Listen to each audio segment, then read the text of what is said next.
Hello, नमस्ते, प्रणाम। आज मैं जितिया के कथा लेकर आई हूँ जो कि सभी लोगों को जरूरी है।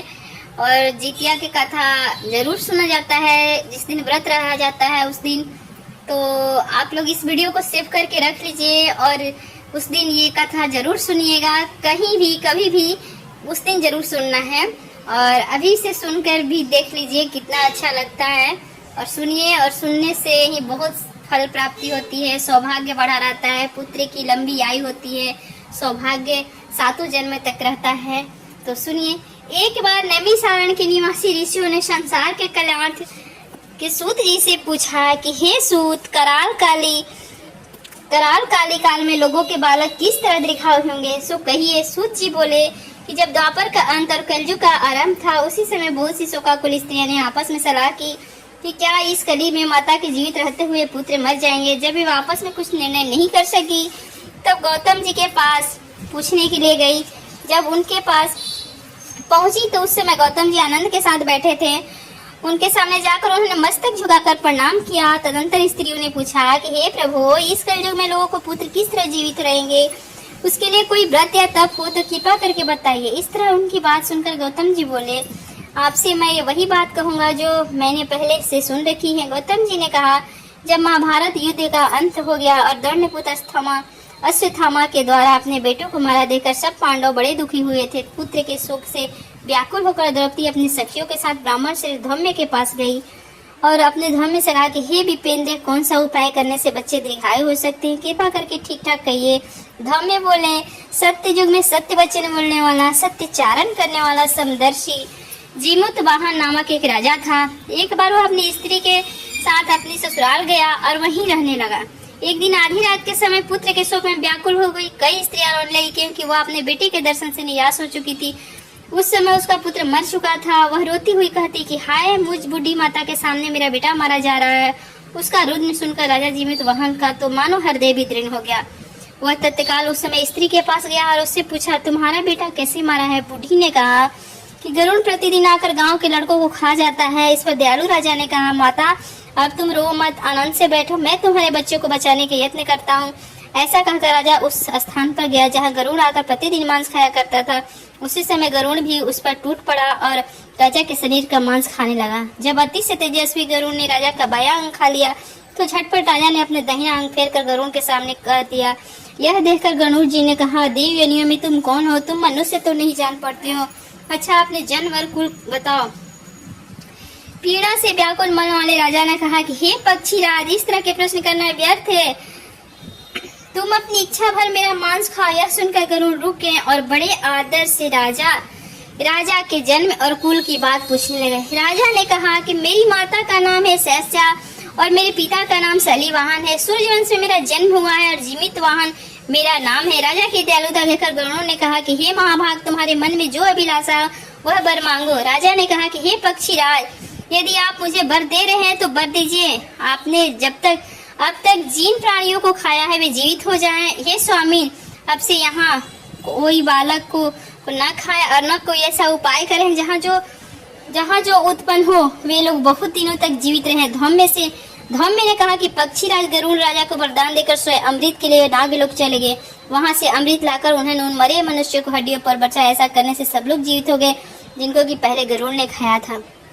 राजा के त्याग और गरुड़ की कृपा से वहां वाले को बहुत कष्ट दूर हो गया। उस समय राजा के शरीर की शोभा दूनी हो गई थी। राजा की दयालुता देखकर गरुड़ ने फिर से कहा कि मैं संसार के कल्याणार्थ एक और वरदान दूंगा। आज आश्विन कृष्ण सप्तमी से रहित शुभ अष्टमी तिथि है। आज ही तुमने यहाँ की प्रजा के जीवन दान दिया है। हे वत्स, अब से यह दिन ब्रह्मा भाव हो गया है जो मृत्युविद से 20 नामों से विख्यात है। वही त्रिलोक से पूजित दुर्गा अमृत प्राप्त करने के अर्थ है मैं जीवित पुत्रिका कहलाई है।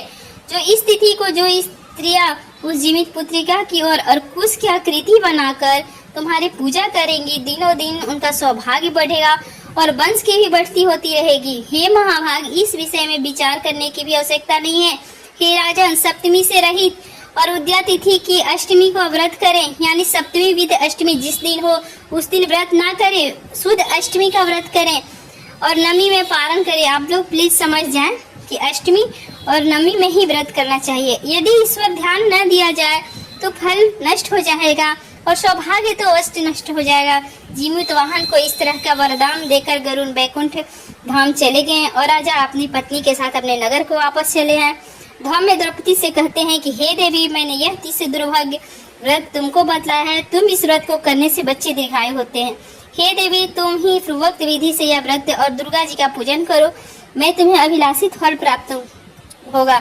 मुनिराज धम्म की बात सुनकर द्रौपदी के हृदय में एक प्रकार के कौतूहल उत्पन्न हुआ और पुण्यवासिनी स्त्रियों को बुलाकर उनके सामने यह उत्तम व्रत किया। गौतम ने कहा कि यह व्रत और उसके प्रभाव को किसी एक चिन्ही ने सुना और अपनी सखी सियारिन को बतलाया। इसके बाद पीपल वृक्ष की शाखा पर बैठकर वह चिन्ही और उस वृक्ष के खोते में बैठकर सियारिन ने भी व्रत किया। फिर वही चिन्ही किसी उत्तम ब्राह्मण के मुंह से यह कथा सुनी और पीपल के खोते में बैठी हुई अपनी सखी को सुनाया। सियारिन ने आधी कथा सुनी ही थी, उसे भूख लग गई और उसी समय शौच से भरे हुए शमशान में पहुंची, जहां अपनी इच्छा भर मांस का भोजन किया और चिन्ही बिना कुछ खाए पिए रह गई। और सवेरा हो गया तो सवेरे में गौशाले में गई और वहां गौ का दूध पी लिया। इस तरह नवमी में उसने पारण किया। कुछ दिनों बाद वे दोनों मर गई और अयोध्या में किसी धनी व्यापारी के घर जन्मी। संजोग से उन दोनों का जन्म एक ही घर में हुआ, जिसमें सियारिन ज्येष्ठ हुई और चिन्ही छोटी। वे दोनों सभी शुभ लक्षणों से युक्त थी, इसलिए बड़ी लड़की काशी राज के और छोटी उनके मंत्री के साथ ग्रह पत्य अग्नि के सामने विधि पूर्वक ब्याही गई। पूर्व जन्म के कर्म फल से वह मृगनयनी रानी हुई और जिस किसी भी संतान के उत्पन्न होती है करती वो मर जाती थी। और पूर्व जन्म की बातों को स्मरण करने वाली मंत्री की पत्नी ने 8 वसुओं को सदृश तेजस्वी 8 बेटों को उत्पन्न किया और सभी जीवित रह गए।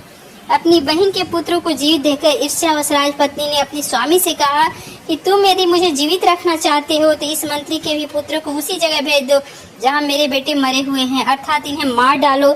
यह सुनकर राजा ने उस मंत्री के पुत्रों को मारने के लिए कई प्रकार का उद्योग किए, पर मंत्री पत्नी ने जीवित पुत्रिका के पुण्य बल से बचा लिया। एक दिन राजा ने अपने आदमियों से उन पुत्रों को सिर कटवाकर पिटारी में रखकर और पिटारी उनकी माता के पास भेज दिया, किंतु वे 8 सिर बेशकीमती जवाहरत हो गए और भले चंगे हुए 8 लड़के अपनी माता के पास वापस आ गए। उनको जीवित देखकर राजपत्नी को बड़ा विस्मय हुआ। अंत में वो मंत्री की पत्नी के पास गई और उसने पूछा, बहन तुमने कौन सा ऐसा पुण्य किया है जिससे बार बार मारे जाने पर तुम्हारे बेटे नहीं मरते? इस मंत्री की पत्नी ने कहा कि पूर्व जन्म में चिन्ही थी और तुम सियारिन दोनों ने व्रत किया था। तुमने व्रत के नियमों को भली भांति पालन नहीं किया था और मैंने किया था, इसी दोष से हे बहन तुम्हारे बेटे नहीं जीते। ओ राजरानी, अब भी तुम इस जीत पुत्री का व्रत करो और तुम्हारे बेटे दीर्घायु होंगे, मैं तुमसे सच सच कह रही हूँ। उसे कथा अनुसार रानी ने व्रत किया, तभी से उसे कई बेटे सुंदर और दीर्घायु होकर बड़े बड़े राजा हुए। सूत जी कहते हैं कि सब प्रकार के आनंद देने वाले मैंने यह दिव्य व्रत बतलाया। स्त्रियां चिरंजीव संतान चाहती हो तो विधि पूर्वक यह व्रत करे। व्रत कथा समाप्त हुआ। प्रेम से बोलिए जीतवाहन बाबा की जय।